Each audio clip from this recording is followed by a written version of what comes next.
अच्छा जी। अच्छा, link building है क्या चीज़? बेसिकली पहले हम इसको समझ लेते हैं। इसको लिंक बिल्डिंग भी कहते हैं और इसको हम ऑफ साइट एसईओ भी बोलते हैं। तो इसका मतलब क्या हुआ? ऑफ साइट एसईओ का क्या मतलब हुआ कि ऐसी एसईओ जो वेबसाइट के ऊपर नहीं है। पहले अभी तक हम जो एसईओ पढ़ने लगे हुए थे वो सारी किसी ना किसी तरीके से वेबसाइट से उसका ताल्लुक था। हम वेबसाइट पे जा, इवन टेक्निकल एसईओ भी जो थी वो भी किसी ना किसी तरीके से वेबसाइट के साथ जुड़ी हुई थी। लेकिन ये ऐसी एसईओ है जो हम दूसरी वेबसाइट्स पे जाके करेंगे। ऑफ साइट एसईओ मतलब अपनी वेबसाइट पे नहीं, किसी दूसरे की वेबसाइट पर हमें एसईओ करनी है। ठीक है, अब इसका क्या मतलब है? इसका ये मतलब है कि हमें लिंक्स बनाने हैं। जैसे सोशल मीडिया पे लिंक्स बने होते हैं। सोशल मीडिया पे आप कोई भी पेज देख रहे होते हो, उसके ऊपर एक तस्वीर लगी होती है और उसके नीचे लिंक्स आते हैं। उस लिंक्स पे क्लिक करते हो तो आप किसी दूसरी जगह पर चले जाते हो। तो इसका मतलब क्या हुआ? वो एक लिंक है। और इन लिंक्स का फ़ायदा क्या है? ठीक है, इसके लिए जो सबसे बड़ी चीज़ है ना वो है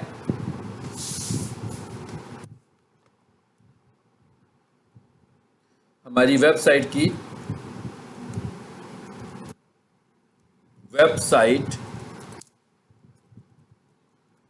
अथॉरिटी। ठीक है, इससे पहले हमें ये समझ लेना चाहिए कि अगर हम ये बात करें कि भाई हमारी वेबसाइट कैसे रैंक होती है, फैक्टर्स कौन से इंपॉर्टेंट हैं। अगर मैं ये कहूँ कि एक वेबसाइट है उसकी ऑन साइट एसईओ हुई है और टेक्निकल एसईओ हुई है, वो पहले नंबर पर होगी। जैसे मैंने आपको दिखाई भी थी प्रोफेशनल किचन। एक ऐसी वेबसाइट है जिसकी ऑन साइट एसईओ नहीं हुई और टेक्निकल एसईओ नहीं हुई मगर उसकी ऑफ साइट एसईओ हुई है, वो उसकी अथॉरिटी तो अच्छी होगी मगर वो पहले नंबर पर रैंक नहीं कर रही होगी। यानी इसका मतलब क्या हुआ कि गूगल पर रैंक कराने के लिए ऑन साइट एसईओ और टेक्निकल एसईओ की इंपॉर्टेंस है। और आपको अगर अपनी वेबसाइट का अथॉरिटी इंप्रूव करनी है, अथॉरिटी का क्या मतलब होता है अभी मैं आपको बताता हूँ। अगर आपको अपनी वेबसाइट की अथॉरिटी, जैसे मैं कहूँ ना फेसबुक की अथॉरिटी, वैसे देखने में तो आपको समझ आ जाती है कि भाई हाँ भाई फेसबुक की अथॉरिटी तो बहुत ज़्यादा है। अगर मैं कहूँ कि पीक सोल्यूशन की वेबसाइट, फेसबुक की वेबसाइट, अगर मैं आपसे कहूँ कि डीसी किचन की वेबसाइट और फेसबुक की वेबसाइट, तो आप फ़ौरन कहेंगे कि भाई फेसबुक की अथॉरिटी ज़्यादा होगी, वहाँ पर ज़्यादा लोग हैं। लेकिन हमारे पास टूल्स भी हैं जिससे हम चेक करते हैं कि वेबसाइट की अथॉरिटी हमें पता कैसे लगेगी। ठीक है, इसको ज़रा मैं बंद कर दूँ पहले, इन चीज़ों को बहुत सारी खुली हुई हैं। चलो ये देखिए, मैं लिखता हूँ ऑनलाइन वेबसाइट अथॉरिटी चेकर।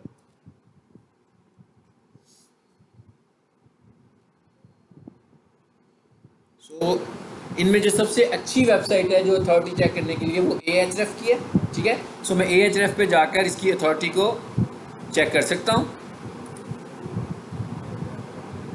आगे AHREF की वेबसाइट पर आए, यहाँ पर आकर आपने वेबसाइट का नाम लिखना है। ठीक है, मिसाल के तौर पर पहले मैं लिखता हूँ वही प्रोफेशनल किचन और फिर मैं लिखूंगा फेसबुक।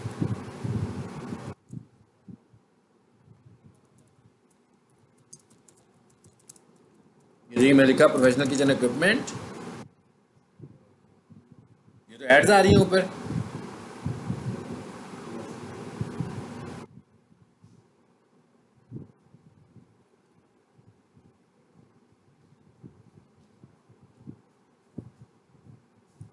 यहाँ से डायरेक्टली खोल लेते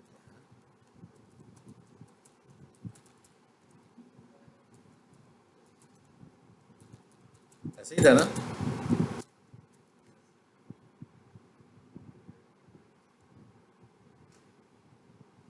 आ गई, इसी को पकड़ें, राइट क्लिक करें, कॉपी करें और यहाँ लाकर इसको पेस्ट कर दें। मैं कहता हूँ अथॉरिटी चेक करो इसकी, अभी दिखाएगा हमें।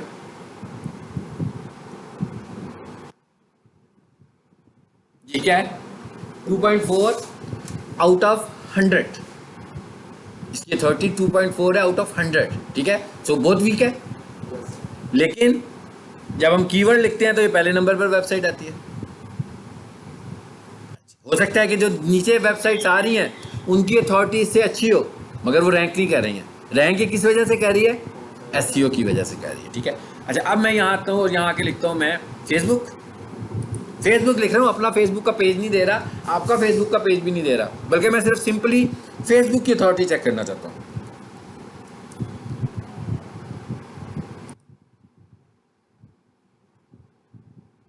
इसको लिखते हैं और इसकी अथॉरिटी चेक करते हैं क्या है।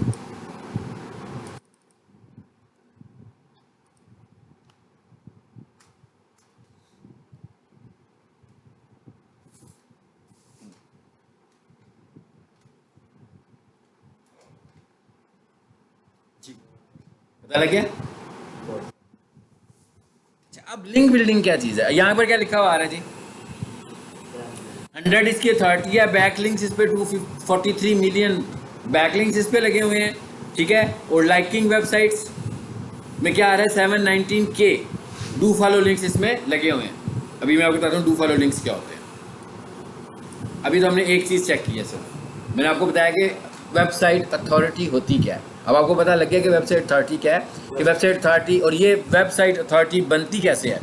ये वेबसाइट अथॉरिटी बनती है लिंक बिल्डिंग के साथ। और ये लिंक बिल्डिंग एक दिन का टास्क नहीं है, 2 महीने का टास्क नहीं है, ये एक रनिंग टास्क है जो हम अप्लाई करते हैं। तो जो कंपनीज अफोर्ड कर सकती हैं उनके साथ हम इसको लेकर चलते हैं। और जो मिनिमम एक्सेप्टेबल, जिसे कहें ना कि अगर अच्छी अथॉरिटी है, सो मिनिमम एक्सेप्टेबल जो अथॉरिटी होती है वो होती है 40 आउट ऑफ 100। यानी अगर 40 की अथॉरिटी है तो अच्छी है, अगर 50 की अथॉरिटी है तो बेहतर है, 60 की है तो इसको बहुत अच्छा हम समझते हैं, 70 मतलब अब आगे जा रहे हैं तो अथॉरिटी अच्छी होती जा रही है। आप घर जाकर चेक कीजिएगा कि ट्विटर की अथॉरिटी क्या है, अब घर जाकर दूसरे प्लेटफॉर्म्स की भी अथॉरिटी चेक कीजिएगा, न्यूज़ चैनल्स की अथॉरिटी चेक कीजिएगा, मतलब मुख्तलिफ वेबसाइट्स की अथॉरिटी को आप इस तरह चेक करें। अब लिंक बिल्डिंग में हमने क्या करना है? लिंक बिल्डिंग में हमने ये करना है कि हमने वेबसाइट्स की अथॉरिटी को बेहतर करने के लिए लिंक बिल्डिंग करनी है। अब ये कैसे होती है? ये ऐसे होगी कि भाई मेरे पास एक वेबसाइट है जिसकी अथॉरिटी बहुत अच्छी है। मैंने आपको एग्जांपल दिया है किसकी, कि भाई फेसबुक की अथॉरिटी बहुत अच्छी है। तो इसका मतलब क्या हुआ कि अगर मैं फेसबुक पर जाकर एक लिंक लगा देता हूँ तो इसका मतलब क्या हुआ कि मुझे भी उससे कुछ फ़ायदा हो जाएगा। उसकी अथॉरिटी, जैसे पैकेजेस मॉल में कोई हम कहते हैं भाई एग्जीबिशन चल रही है ना, तो वहाँ पर जाकर हम कोई अपनी स्टैंडी रख दें और एक स्टैंडी जो है वो हमारी सड़क के ऊपर पड़ी हो, दोनों में फ़र्क है कि नहीं है? क्या होगा? उससे हमें फ़ायदा होगा, इसलिए कि हम उसकी रेपुटेशन को कैश करेंगे फिर, ठीक है ना। हम उसकी रेपुटेशन को कैश करेंगे। जो बंदा भी उसके ऑफिस में हमारी स्टैंडी को देखेगा वो कहेगा भाई ये तो अच्छा कॉलेज है, कोई इन्होंने इतनी स्टैंडी अपने ऑफिस में लगाई है, इसका मतलब है कुछ बेहतर है। तो इससे होता क्या है कि हम उसकी रेपुटेशन को ले लेते हैं। इसको हम बोलते हैं, देखिए मैंने आपको एक पहले भी हमने चीज़ डिस्कस की थी, वो थी डू फॉलो लिंक्स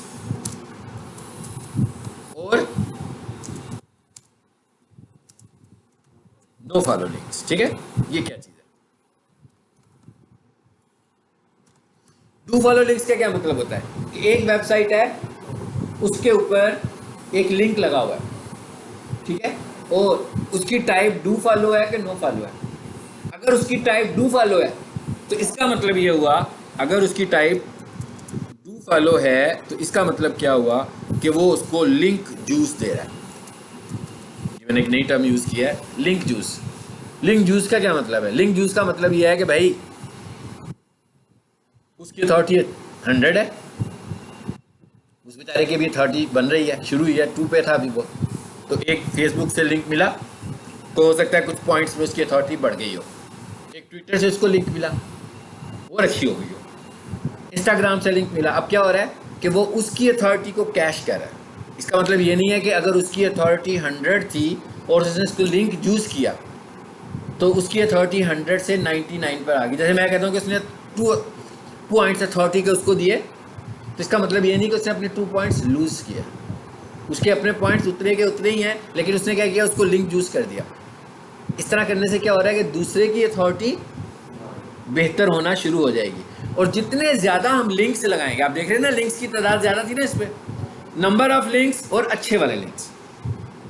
अब नंबर ऑफ लिंक्स और अच्छे वाले लिंक्स, ये दोनों भी चीज़ें मैटर करती हैं, और रेलिवेंट लिंक्स भी मैटर करती हैं। मिसाल के तौर पर आपको हमें कोई बंदा कहे कि जनाब ये 5000 हैंडबिल्स हैं, ये जाकर बांटने हैं ताकि कॉलेज में एडमिशन हो, तो आप चिकन की दुकान पे जाकर तो नहीं देकर आओगे, उससे तो कोई फ़ायदा नहीं होगा ना। आप प्लान बनाएंगे कि यार ये जो 5000 हैंडबिल्स हैं मैं किस जगह पर दूंगा, कोई रेलिवेंसी तो होनी चाहिए ना। मिसाल के तौर पर एकेडमी में दे देंगे तो रेलिवेंसी होगी, दफ्तरों में जाकर बांटोगे तो भी रेलिवेंसी होगी कि भाई ये दफ्तर के लोगों को कंप्यूटर सीखना होता है, ठीक है, हो सकता है उनमें से किसी ने सीखना हो। लेकिन अगर हम इररेलेवेंट जगह पर जाकर देकर आ जाएंगे तो ज़ाया करने वाली बात है। सेम इसी तरह वो कहता है कि आपने जो लिंक्स लेने हैं वो रेलिवेंट होना बहुत ज़रूरी है। अगर उन रेलिवेंट नहीं है तो इसका मतलब ये हुआ कि आपको उनसे कोई फ़ायदा नहीं होगा आज की तारीख में। एक टाइम था बहुत पहले, बहुत साल पहले, हम ये कहते थे कि बहुत ज़्यादा लिंक्स होने चाहिए, रेलिवेंसी को हम इतनी इंपॉर्टेंस नहीं देते थे। लेकिन अब हम ये कहते हैं कि लिंक्स बेशक कम हो जाए मगर रेलिवेंट होने चाहिए। रेलिवेंट का क्या मतलब है कि मैं कहता हूँ भाई पीक सोल्यूशन के लिए मुझे लिंक्स बाय कर रहा हूँ, तो अब मुझे कहाँ जाना है लिंक्स को लेकर? मुझे किसी ना किसी एजुकेशनल साइट पर ही जाना है। वो जो एजुकेशनल साइट है, अगर फॉर एग्जांपल हमारी साइट का जो अथॉरिटी है वो 12 है और मैं एक और वेबसाइट पर जाता हूँ जिसकी अथॉरिटी 80 है, तो इसका मतलब है मुझे उधर से लिंक जूस मिलेगा। एक वेबसाइट है जिसकी अथॉरिटी 60 है, इसका मतलब है मुझे उधर से भी लिंक जूस मिलेगा। एक वेबसाइट है जिसकी अथॉरिटी 55 है, इसका मतलब है मुझे उधर से भी लिंक जूस मिलेगा। जब मुझे बहुत सारे लिंक जूस मिलेंगे तो फिर क्या होगा, मेरी अथॉरिटी भी बढ़ना शुरू हो जाएगी। ये काम हमने करना है लिंक बिल्डिंग में, ठीक है। अब एक तो होते हैं हमारे पास डू फॉलो लिंक्स, ये हमें पता लग गया कि जो डू फॉलो लिंक होता है वो क्या देता है, लिंक जूस देता है। और एक होता है no follow links. No follow links का क्या मतलब होता है? नो फॉलो लिंक कहता है मैं आपको ट्रैफिक तो दूंगा मगर मैं आपको लिंक जूस नहीं दूंगा, ठीक है। मतलब उसने लिंक जूस अपना नहीं दे रहा वो आपको, लेकिन ट्रैफिक आपको वहां से भी मिल रही है। अब अगर फॉर एग्जांपल हम यूं कहेंगे हमने एक लिंक लगाया डू फॉलो और उसकी रेलिवेंसी आउट ऑफ 100, सपोज कर लें रेलिवेंसी आउट ऑफ 140 है। अब मैंने एक और लिंक लगाया नो फॉलो वाला और उसकी रेलिवेंसी 85 है, तो इसका मतलब क्या हुआ कि अब यहाँ पर मुझे नो फॉलो वाला बेहतर रहेगा। क्यों? क्योंकि यहाँ पर ये दूसरा फैक्टर है ना रेलिवेंसी वाला, ये बहुत मैटर कर रहा है। क्योंकि बेशक मुझे वहाँ से लिंक जूस तो नहीं मिला मगर वहाँ से मुझे ट्रैफिक तो मिली, क्योंकि वहाँ पर रेलिवेंट लोग बैठे हुए थे सारे। वहाँ पर जो लोग बैठे हुए थे वो क्लिक करके तो मेरी वेबसाइट पे आ सकते हैं ना। बेशक मुझे उसने जूस नहीं दिया, मुझे उसने उसकी वर्थ ट्रांसफर नहीं की, लेकिन समझ में आ रही है बात डू फॉलो में और नो फॉलो में क्या फ़र्क है? मतलब डू फॉलो क्या कहता है कि मैं अपनी अथॉरिटी शिफ्ट नहीं करूँगा, नो फॉलो क्या कहता है शिफ्ट करूँगा, और नो फॉलो क्या कहता है शिफ्ट नहीं करूँगा, ठीक है। फिर लेकिन अब हम ये कहते हैं कि 2023 में जो लेटेस्ट फैक्टर्स चल रहे हैं ना लिंक बिल्डिंग के, वो क्या है? वो कहता है कि भाई आपकी रेलिवेंसी भी मैटर कर रही है। अब वो कहता है कि आपने सिर्फ डू फॉलो लिंक्स नहीं बाय करने, क्योंकि इससे ये भी लगेगा कि जैसे हम कोई अनऑर्गेनिक काम कर रहे हैं कि भाई सारे के सारे डू फॉलो लिंक्स हैं इसके पास, सारे नो फॉलो लिंक भी कोई नहीं है। और ये भी देख नहीं रहा कि भाई इसके जो डू फॉलो लिंक्स हैं वो रेलिवेंट भी हैं कि रेलिवेंट नहीं है, इररेलिवेंट लिंक्स आने शुरू हो चुके हैं। लेकिन जब वो नो फॉलो लिंक्स होंगे तो गूगल भी देखेगा, कहेगा कि वेरी गुड, इसने इस चीज़ की परवाह नहीं की कि भाई डू फॉलो लिंक ही मैंने खरीदना है, बल्कि इसने किस चीज़ की परवाह की है, रेलिवेंट होने की परवाह की है। कि इसने देखा ये है कि ये जो 10 वेबसाइट्स के ऊपर इसने जाकर लिंक लगाया है ये इसके कंटेंट के साथ बहुत मिलती जुलती वेबसाइट्स हैं, सो ये आपको एडवांटेज देगी, ठीक है। डू फॉलो, नो फॉलो और लिंक जूस, 3 चीज़ों की समझ में आई? यानी कि लिंक जूस क्या है? बेसिकली अथॉरिटी है जो शिफ्ट हो रही है, किसकी अथॉरिटी? डू फॉलो वाली वेबसाइट। और लिंक जूस नहीं मिलता किसमें? नो फॉलो में आपको लिंक जूस नहीं मिलता, ठीक है। इधर है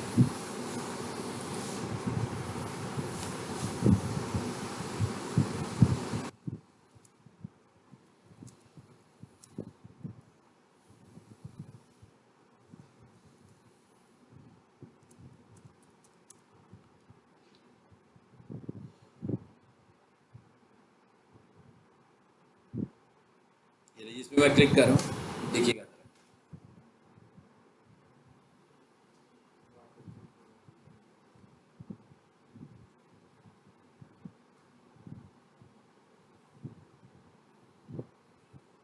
ये दिखाने के लिए लाया हूँ। क्या लिखा है? ये वाला टैग आपने पहले नहीं, एट्रीब्यूट आपने पहले नहीं देखा। मैंने जब हाइपर लिंक पढ़ाया था आपको ये नहीं बताया था, और आपने देखा होगा कि ये लगा भी नहीं हुआ था, नहीं था ना लगा हुआ ये। इसका मतलब क्या हुआ कि बाय डिफ़ॉल्ट ये वाला एट्रीब्यूट नहीं लगा होता। अगर ये लगा नहीं होता तो फिर इसका बिहेवियर क्या होता है बाय डिफ़ॉल्ट? अगर ये लगा नहीं होता तो इसका मतलब है इसका बिहेवियर क्या होता है?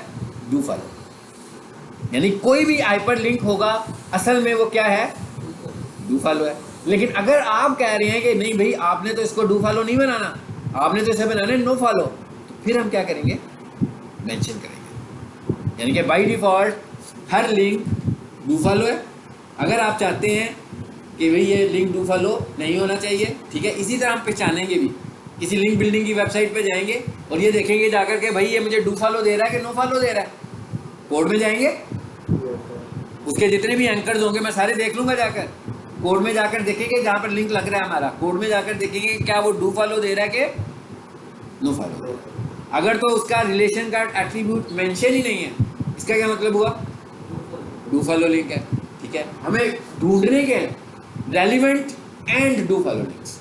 हमारी प्रायोरिटी क्या है कि रेलिवेंट लिंक्स हो और डू फॉलो लिंक्स हो, लेकिन हमने ये भी देखना है कि रेलिवेंट लिंक्स हो तो अगर डू फॉलो नहीं मिलते तो कोई बात नहीं, नो फॉलो भी चलेगा, लेकिन रेलिवेंट फिर भी हो।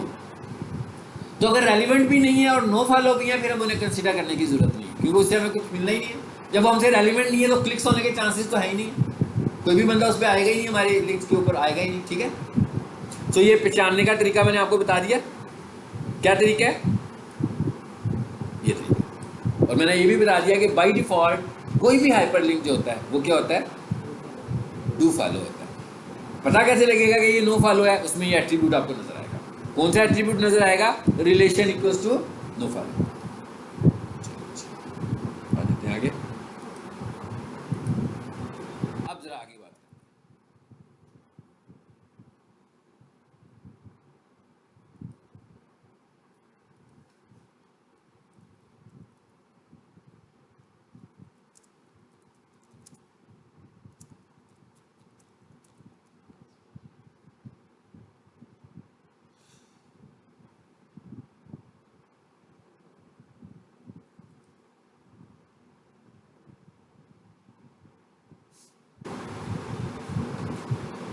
हाँ जी, स्पैम स्कोर क्या होता है? स्पैमिंग, आपके जीमेल जो है उसके ऊपर स्पैम का भी एक ऑप्शन होता है ना। कुछ ईमेल्स होती हैं जो स्पैम आ जाती हैं। वो कैसी ईमेल्स होती हैं? वो या तो अननोन सी ईमेल्स होती हैं, या उनके साथ कोई बड़ी चीज़ें, हैवी चीज़ें अटैच की हुई होती हैं, जो आपको रिकग्नाइज नहीं करता, जीमेल रिकग्नाइज नहीं करता कि आपकी जीमेल हो सकती है। उसको वो किस में फेंक देता है? स्पैम में। उधर जाकर आप उसको पढ़ते हैं, जो अनएक्सपेक्टेड होती है। तो इसका मतलब है कि स्पैम डाटा कैसा है? जो अनएक्सपेक्टेड डाटा है। इसी तरह कुछ ऐसी वेबसाइट्स हैं जो आपको लिंक्स दे रही हैं मगर वो स्पैमिंग भी कर रही हैं। वेबसाइट्स में स्पैमिंग होती है, मतलब ये हम कहेंगे वेब स्पैम होना ही नहीं चाहिए 100%, तो ये फैक्टर नहीं है, स्पैम है। स्पैम का जो स्टैंडर्ड है वो क्या है? कहते हैं 30। कहते हैं स्पैम स्कोर आपकी वेबसाइट का 30% है, फाइन, इसमें कोई बुरी बात नहीं, इससे ज़्यादा नहीं होना चाहिए। अगर 30% से ज़्यादा आपकी वेबसाइट स्पैम है तो स्पैम का मतलब क्या है? वेबसाइट में स्पैम से मुराद ये होती है कि ऑटो जनरेटेड चीज़ें ज़्यादा है। जैसे आपने अपनी वेबसाइट का कंटेंट लिखा आजकल के दौर में, किससे लिखा? चैट जीपीटी से लिखा। ठीक है, अब वो चैट जीपीटी क्या कर रहा है? ऑटो जनरेट कर रहा है चीज़ों को। तो मैं क्या करता हूँ, सारे कंटेंट को ऑटो जनरेट पे नहीं रखता, कुछ ऑटो जनरेट रखता हूँ, कुछ ऑटो जनरेट करवा के उसको मॉडिफाई कर लेता हूँ और फिर उस पर लगाता हूँ। क्योंकि स्पैम एकदम पिक नहीं होता। ऐसे नहीं होता कि स्पैम लिखा और पकड़ा गया। स्पैम को पिक करने के लिए गूगल के अपने टूल्स हैं जो चल रहे होते हैं मुख्तलिफ वक्त में। किसी लेवल पर जाकर पता लगता है कि इसमें ये स्पैम है। तो इसका मतलब क्या हुआ कि सिर्फ स्पैमिंग जो है वो वेबसाइट का ओनली बैड फैक्टर नहीं है। और स्पैमिंग का भी उसने कहा कि भाई इसका जो स्पैम स्कोर है वो 30 से कम होना चाहिए। तो अगर किसी वेबसाइट पे मैं लिंक लेने लगा हूँ, वो मुझे कहता है कि हाँ भाई इसकी तो डोमेन अथॉरिटी बहुत अच्छी है, क्या इसकी 60% डोमेन अथॉरिटी है और इसका स्पैम स्कोर 7 है, मैं कहूँगा फाइन। वो मुझे कहेगा इसकी डोमेन अथॉरिटी 70 है और इसका स्पैम स्कोर जो है वो 45 है, तो मैं उसे इग्नोर करना चाहिए। यानी कि स्पैम स्कोर 30 से कम, मतलब डोमेन अथॉरिटी की बात भी हो गई और स्पैम स्कोर की भी बात हो गई। स्पैम स्कोर को भी हमें देखना है कि स्पैम स्कोर भी उस वेबसाइट का कम होना चाहिए। अब आ जाते हैं आगे, methods. Number 1, local business listing sites. Number 1, पहला चीज क्या मेथड है हमारे पास? अब हम क्या कर रहे हैं? लिंक बिल्डिंग की बात कर रहे हैं। हाँ, इसका क्या मतलब है? कहता है भाई लोकल लिस्टिंग। लोकल लिस्टिंग का क्या मतलब है कि हमारे पास बहुत सारी ऐसी वेबसाइट्स हैं, जैसे टेलीफोन डायरेक्टरी होती है। हाँ, इसके अंदर क्या होता है? सारा डाटा पड़ा होता है, सब लोगों के टेलीफोन नंबर्स लिखे होते हैं। इसी तरह कुछ वेबसाइट्स हैं जो लोकल बिजनेसेस का डाटा रखती हैं। और डाटा किस तरह रखती हैं? डाटा रखने का उनका मेथड ये है,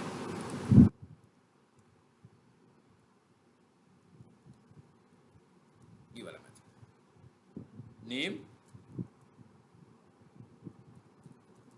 एड्रेस एंड टेलीफोन। ये वाला मेथड किससे मिलता जुलता है? अगर आपको कुछ याद आ रहा हो तो गूगल बिजनेस प्रोफाइल से मिलता जुलता मेथड है। जब हम अपनी प्रोफाइल बनाते हैं गूगल की, तो उसके ऊपर भी हम अपनी कंपनी का नाम लिखते हैं, अपना मोबाइल नंबर लिखते हैं और अपना एड्रेस लिखते हैं। सो इस तरह की जो, इसका मतलब क्या हुआ कि गूगल भी लोकल लिस्टिंग है, गूगल की जो प्रोफाइल है वो भी लोकल लिस्टिंग है, लेकिन इसके साथ साथ आप और भी लोकल लिस्टिंग आ गई। सो यहाँ से हमें ये भी पता लग रहा है कि ये जो लोकल लिस्टिंग साइट्स है ये भी एसईओ का एक क्राइटेरिया है। लेकिन अब लोकल लिस्टिंग क्या है, गूगल है हमारे पास सबसे, जब मैं लिस्टिंग साइट्स आपको दिखाऊंगा तो आप देखेंगे तो गूगल भी आ रहा होगा। तो इसका मतलब क्या हुआ कि अब लोकल लिस्टिंग साइट्स मुख्तलिफ है और लिखने का मेथड क्या है, नेट, नेम एड्रेस टेलीफोन। अब मैं कर क्या रहा हूँ, मैं कर ये रहा हूँ कि मैंने कोई ना 50 लोकल लिस्टिंग साइट्स में अपना डाटा एंटर किया हुआ है। अब उनमें कन्फ्लिक्ट क्या आ रहा है, कन्फ्लिक्ट क्या आ रहा है, कंपनी का नाम तो एक ही आ रहा है, किसी में मैंने कोई एड्रेस दिया हुआ अपनी कंपनी का, किसी में मैंने कोई फ़ोन नंबर दिया हुआ। तो इसका मतलब क्या हुआ, हमारी गुडविल नहीं बन पा रही, क्योंकि एक नाम ही नहीं है, एक नाम नहीं है ना। हाँ, आपको ये कंफर्म करना है कि आपकी ये तीनों चीज़ें जितनी भी आपके पास लोकल लिस्टिंग्स हैं उन सब में एक ही होनी चाहिए, चेंज नहीं होनी चाहिए। यानी आपका एक ही मोबाइल नंबर, आपका एक ही एड्रेस और आपका एक ही फ़ोन नंबर होना चाहिए, ठीक है, एक बिजनेस के लिए। ये भी आपको वेट देता है, ये एक फैक्टर है हमारे पास ऑफ साइट एसईओ का। अब ये लोकल लिस्टिंग साइट्स कहाँ से मिलेंगी हमें, जरा देखें।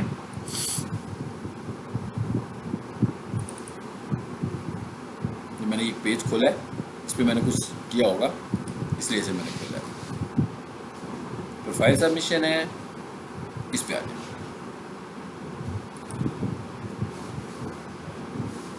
इसको ढूंढने का क्या तरीका है भाई, ये तरीका लिंक बिल्डिंग के लिए तरीका याद रखिएगा जो भी मैं लिखने लगा हूँ, देख लें।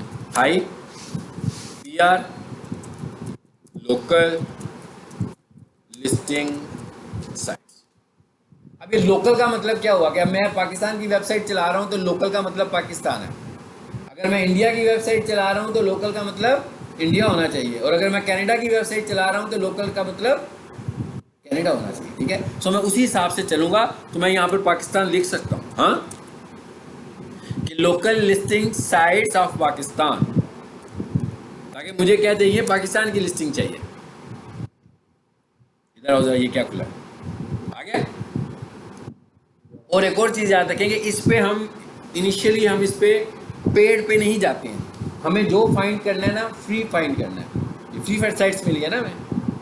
लेकिन अगर कोई बंदा यही काम करवा रहा है तो जो कंपनीज वाले होते हैं ना, सॉफ्टवेयर हाउस वाले, उन्होंने लिंक्स बाय किए होते हैं, लोगों से खरीदे होते हैं। नीचे आए सर, आते जाएं आते जाएं आते जाएं,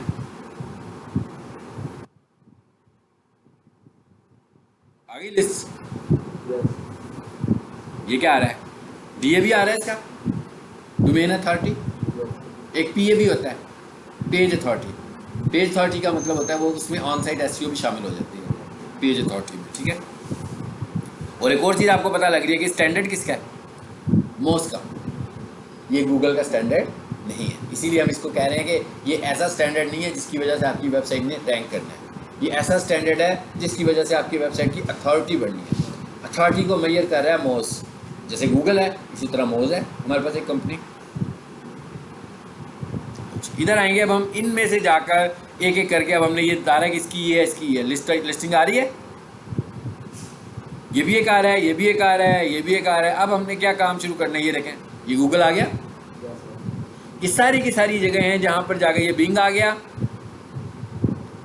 और यहाँ पर ज़रूरी नहीं है कि जितने लिंक्स हम फाइंड करेंगे सारे के सारे एप्लीकेबल हों। हो सकता है कि कोई वेबसाइट डाउन हुई हो सकता है कि किसी ने पहले साइन अप फ्री रखा हो, बाद में उन्होंने ख़त्म कर दिया हो और उसको पेड पे ले गए हो। तो अगर आपका टारगेट पेड नहीं होगा तो आप उसे इग्नोर कर दें। और ये वाला जो काम है ये टेक्निकल भी नहीं है, ये अभी आपको अंदाज़ा हो गया, देख रहे हैं ना, ये टेक्निकल काम नहीं है, ये एक लेबर वर्क है, मतलब क्लैरिकल जॉब है ना ये, तो कि भाई लिस्टिंग करनी है। रोज़ाना आप जिस कंपनी में जॉब कर रहे हैं उसके लिए एक बंदा रखा हुआ है जो लिंक्स की पोस्टिंग करता है, बस यही काम है ना आपका। इसमें काम क्या, लिंक पोस्टिंग है, कि आपको लिंक्स मिलेंगे रोज़ाना 200, ये लो भैया आज आपका ये काम है 200 लिंक पोस्ट करने हैं। अगले दिन जाएंगे फिर आपको लिंक्स मिल जाएंगे। So it is a clerical job, इसमें कोई क्रिएटिव टास्क नहीं है इसके अंदर, इस वाले पार्ट में कोई क्रिएटिव टास्क नहीं है। आप जब एसईओ कर रहे हो उसमें आपने कीवर्ड रिसर्च करनी है, क्रिएटिव टास्क है। आपने टाइटल ऑप्टिमाइज करना है, आपने मेटा ऑप्टिमाइज करने हैं, आपने वेबसाइट का स्ट्रक्चर चेक करना है, आपने टेक्निकल एसईओ करनी है, वो सब क्रिएटिव जॉब है। ये वाला काम जो है ये क्लैरिकल जॉब है, ठीक है। इसमें सिर्फ आपके पास लिंक्स होंगे, आप उधर पेस्ट करना शुरू हो जाएंगे। अच्छा, एक तो हो गया हमारे पास ये वाला हिस्सा, ठीक है।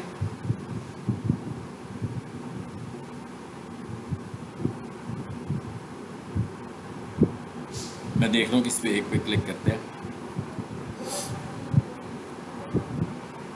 और भी यहाँ नीचे देखें, 300 थे ना ये।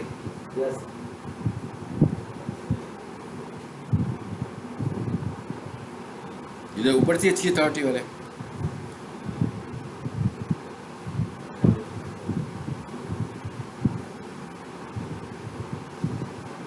इसका क्या मतलब है facebook.com?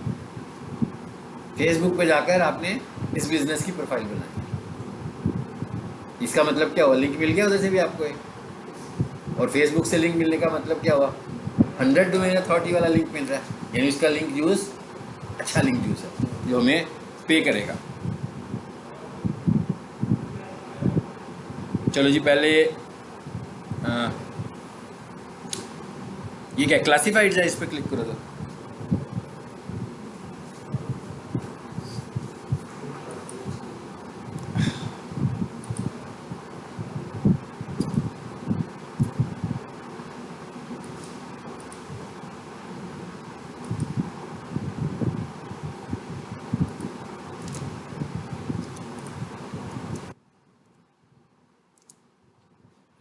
जी। दूसरे नंबर पे क्या चीज़ है?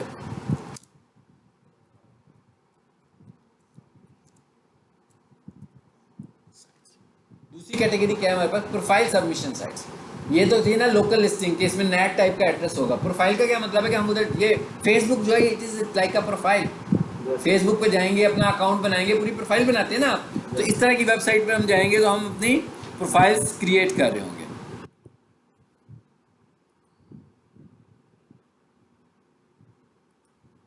जी, अब ये कौन सा था? ये क्लासिफाइड था। इसका मतलब क्या हुआ कि यहाँ पर क्या चीज़ बनेगी? ऐड बनेगी। यहाँ पर हम अपनी जो लिस्टिंग करेंगे वो ऐड की शक्ल में ऐड करेंगे, ठीक है। तो ये क्या कहता है कि यहाँ पर, और अब हमने देखना है कि क्या ये हमें अलाउ करता है, इस पर नहीं करते, ये ऐड की शक्ल में आ रहा है। क्लासिफाइड ऐड जो है ना, इट्स आल्सो अ टाइप।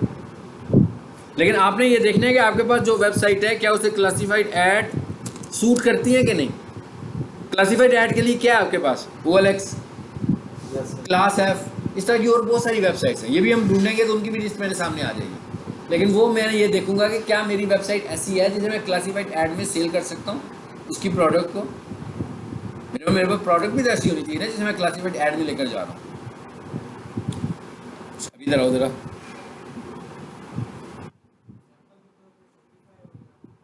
हाँ, शॉपिफाई भी प्रोफाइल सबमिशन है। वर्डप्रेस भी, वर्डप्रेस खोले, बाय नहीं करना, कुछ बाय नहीं करना, फ्री में जो फ्री अकाउंट बनाने हमने वही हमारी लिंक बिल्डिंग है।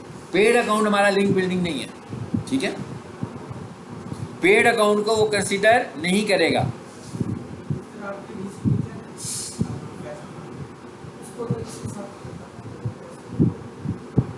देखिए, इस तरह के लिए ना हम अपनी किसी, जैसे मैं कहूँ ना कि भाई पीक सोल्यूशन के ऊपर जाकर हम लिंक बाय कर लें, तो पीक सोल्यूशन वाले तो लिंक बाय नहीं कराएंगे आपको, कोई भी लिंक नहीं देगा पीक सोल्यूशन। इसलिए कि पीक सोल्यूशन की वेबसाइट किस लिए बनी हुई है?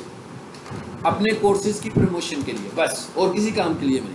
ये वाली जो वेबसाइट्स है ना, ये प्योरली लिस्टिंग के लिए बनी है, यानी ये लिस्टिंग वेबसाइट्स। आपने देखा मैंने फाइंड भी कौन सी साइट्स की?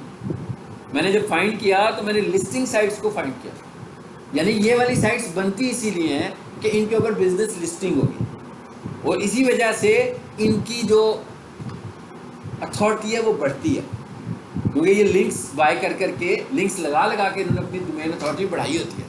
अभी मैं पीक सोल्यूशन की अथॉरिटी आपको दिखाऊंगा या डीसी किचन की दिखाऊंगा, बेशक वो रैंक भी कर रहे होंगे, लेकिन उनकी डोमेन अथॉरिटी अच्छी नहीं होगी, ठीक है, क्योंकि उनके ऊपर काम किस चीज़ पर हुआ हुआ है? ऑन साइट एसईओ पर हुआ हुआ है। लेकिन अगर फॉर एग्जांपल पीक सोल्यूशन की डोमेन अथॉरिटी हो या डीसी किचन की डोमेन अथॉरिटी हो 40, तो एक और बंदा मेरा दोस्त हो कि यार मैंने भी एक बिजनेस शुरू किया है तो मैं आपकी वेबसाइट पर एक लिंक लगाना चाहता हूँ, तो मैं उसे कहूँगा इट्स ओके यार, देख लेते हैं, मैं आपकी वेबसाइट पे लगा देता हूँ, आप मेरी वेबसाइट पे लगा दो, दोनों पे लग जाएगा। जैसे अभी हम लोगों ने किया है, हमने क्या बनाया था, हमने बनाया था professional kitchen dot DC kitchen dot org। इसका मतलब है उसको तो लिंक मिल गया। किसको लिंक मिला है? Professional kitchen dot DC kitchen बनाने से लिंक किसको मिला? DC किचन को मिला, क्योंकि उसके ऊपर जाकर जो हमने बना दी। तो वो अब उससे हमने SEO भी की, मैं क्या उससे हमने SEO भी की, रैंक भी किया, और उससे उसको लिंक भी मिल गया। ठीक है, लेकिन गूगल जो है, गूगल इसको भी कुछ स्पैमिंग एक्टिविटी समझता है किसी हद तक। कैसे?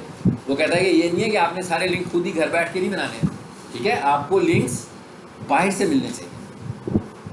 मतलब मैं खुद ही बैठा हूँ, मतलब मैं हूँ एक वेबसाइट ओनर हूँ, मैंने क्या किया, मैंने एक वेबसाइट का नेटवर्क बना दिया, और सारी वेबसाइट मेरी ही हैं, और मैं ही A को B से कनेक्ट कर रहा हूँ, B को C से कनेक्ट कर रहा हूँ, C को A से कनेक्ट कर रहा हूँ। तो ये एक्टिविटी जब मॉनिटर होकर गूगल तक पहुँचेगी तो ये स्पैम एक्टिविटी में जाएगी। जब उसको ये पता लगेगा कि पीछे तो एक ही बंदा है भाई, एक ही वेबसाइट है, एक ही कंपनी है, जब उसमें जाकर देखते हैं तो सारी कंपनियों की हिस्ट्री एक जैसी है, तो ये इन्होंने सिर्फ और सिर्फ लिंक्स बनाने के लिए ये सब कुछ किया, जो कुछ किया, तो फिर ये स्पैमिंग में जाएगी। लेकिन स्पैमिंग के लिए भी हमने पढ़ा कि क्या पढ़ा हमने, वो कहता है भाई स्पैम हो रहा है तो कोई बात नहीं है, 30% से ऊपर नहीं लेकर जाना। 30% से ऊपर स्पैम लेकर जाओगे तो फिर वो कहेगा कि स्पैम स्कोर ज़्यादा हो चुका हुआ है, अब आपकी वेबसाइट स्पैम वेबसाइट हो गई है। और स्पैम वेबसाइट जो होती है वो रैंक अगर हो भी रही हो तो ख़त्म हो जाती है उसकी रैंकिंग। तो आपने अपनी वेबसाइट को स्पैम नहीं करना। स्पैमिंग स्कोर अभी जैसे भी हमने चेक किया, ये लीजिए ऑनलाइन स्पैम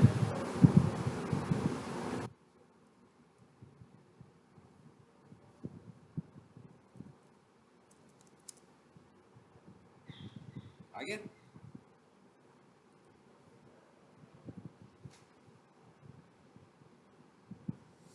कौन कौन से आ रहे हैं टूल्स? ये वाला भी आ रहा है चेक स्पैम स्कोर, बहुत सारे आ रहे हैं ना, किसी भी टूल में जाए। क्या कहते हैं यहाँ पर लिखे वेबसाइट का नाम?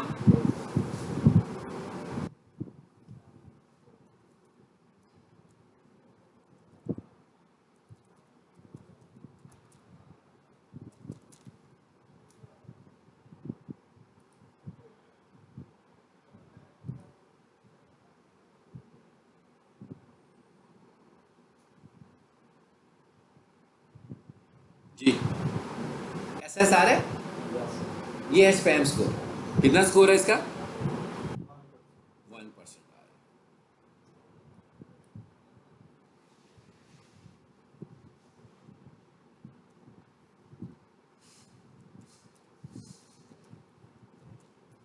स्पैम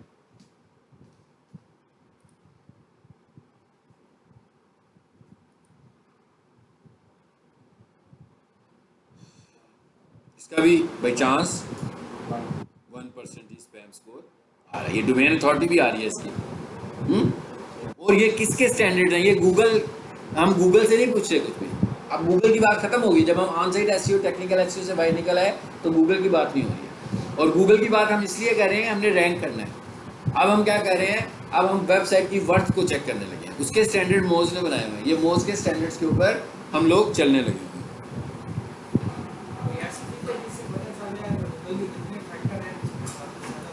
नहीं, गूगल के फैक्टर तो चेंज होते रहते हैं ना, वो तो हमें गूगल के एल्गोरिदम को देखना है और उससे हमें पता लगेगा। गूगल के फैक्टर्स तो अनलिमिटेड है, और हमें ये भी देखना है कि भाई अभी क्या हुआ है, आजकल क्या चलने लगा हुआ है। लेकिन हमारे पास ये है ना जो हमने किया अभी,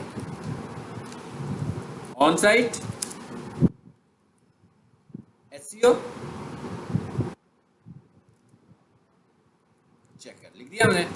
यहाँ से मैंने देखना है कि मेरी वेबसाइट के ऊपर क्या मिसिंग है। ठीक है, ये वाला, इस पे आ जाओ सेकंड पे।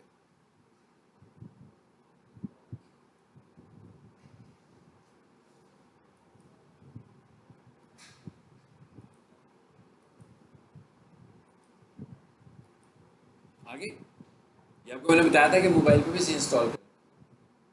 इसका नाम है SEO चेकर। ठीक है, SEO चेक करता है आपकी ऑन साइट टेक्निकल SEO और लिंक बिल्डिंग का भी कुछ थोड़ी सी इंफॉर्मेशन देता है। यहाँ का मैंने लिखा HTTPS स्टार्स की देख लेते हैं। EDU को लेके देखते हैं।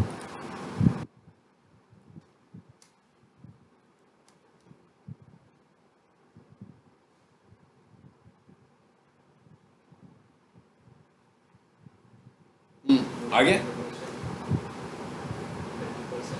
कहता भाई ये 70%। अब यहाँ से मुझे पता लग रहा है ना क्या हुआ है, और ये रेड कलर से मुझे पता लग रहा है क्या होने वाला है, और ऑरेंज कलर से मुझे पता लग रहा है कि भाई ये अभी चीज़ें इंप्रूव हो सकती हैं। Review and improve your page title, ये मुझे ये हेल्प करेगा एसईओ ऑडिट करने में। ठीक है,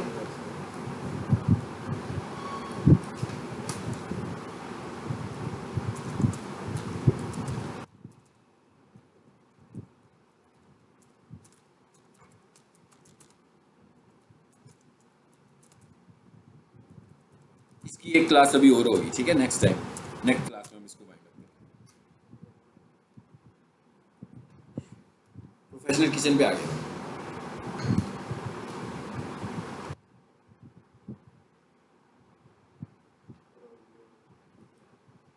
ये वो वेबसाइट है, हाँ, जो मैंने कहा था स्टूडेंट से हमने कराई हुई है। ये इसका स्कोर आ रहा है 81%। अब ये बता रहा है, देखो क्या कह रहा है, इसमें एसईओ का कोई इशू नहीं बता रहा, नहीं बता रहा ना। देखिए इसमें क्या बता रहा है, पहला इशू क्या बता रहा है, सीएसएस फाइल का, ये डेवलपर से रिलेटेड है। हम उसे कहेंगे कि भाई इफ पॉसिबल तो सीएसएस कोड को रिमूव करो, थोड़ा सा कम करो, जिससे उसका स्ट्रक्चर भी खराब हो। दूसरे नंबर पर क्या बता रहा है, जावास्क्रिप्ट फाइल्स कहता है, वो भी बहुत ज़्यादा यूज़ करें आप। बाकी चीज़ों को उसने ओके कहा हुआ सब। ठीक है, और ये दिखाने भी लगा हुआ है, कहता है लिंक स्ट्रक्चर आपका बहुत अच्छा बना हुआ है, पेज स्ट्रक्चर आपका अच्छा बना हुआ है, पेज क्वालिटी आपकी अच्छी है, मेटा डिस्क्रिप्शन आपकी बहुत अच्छी है।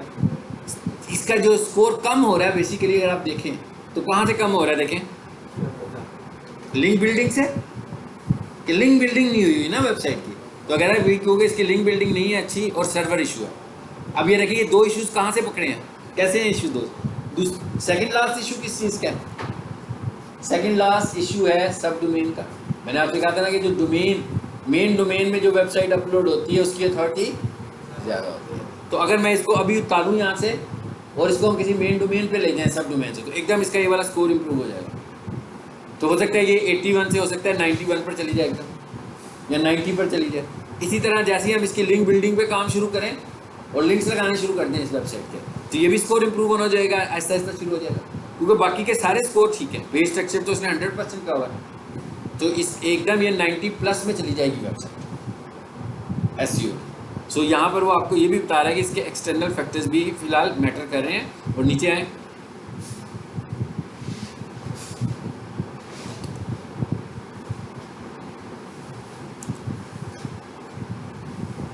ये आ रहे हैं लिंक्स,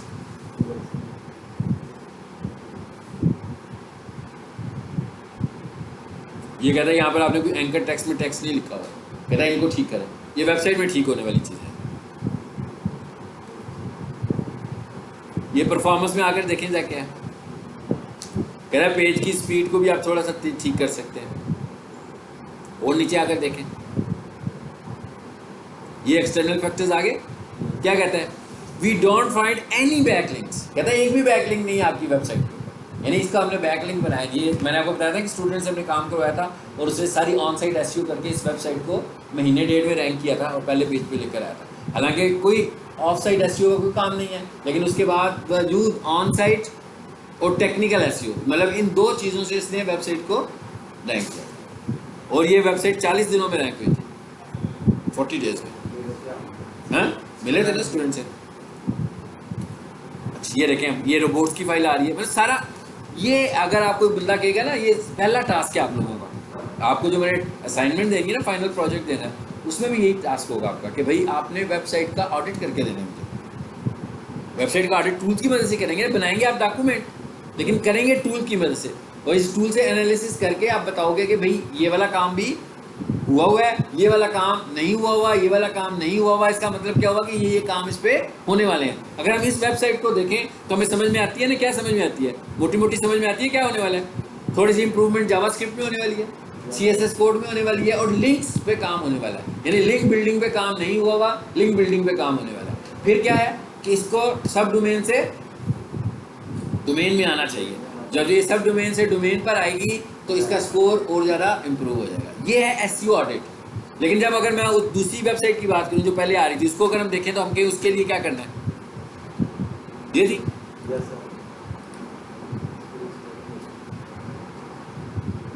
तो जी कह रहा है अब आप नहीं कर सकते, ये मैसेज आपको भी आएगा। हाँ, मोबाइल पे करोगे तो नहीं आएगा।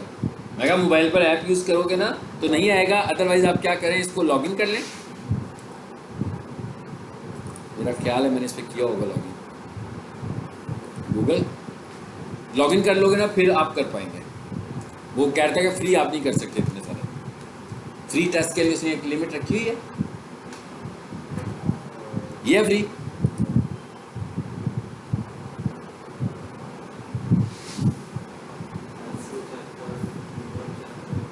अच्छा जी, किधर है जी एसईओ चेक? ये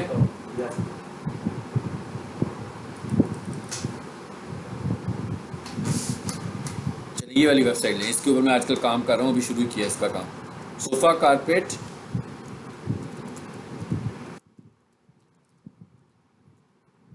अभी इस पे काम हो रहा है। Sofa carpet washing services.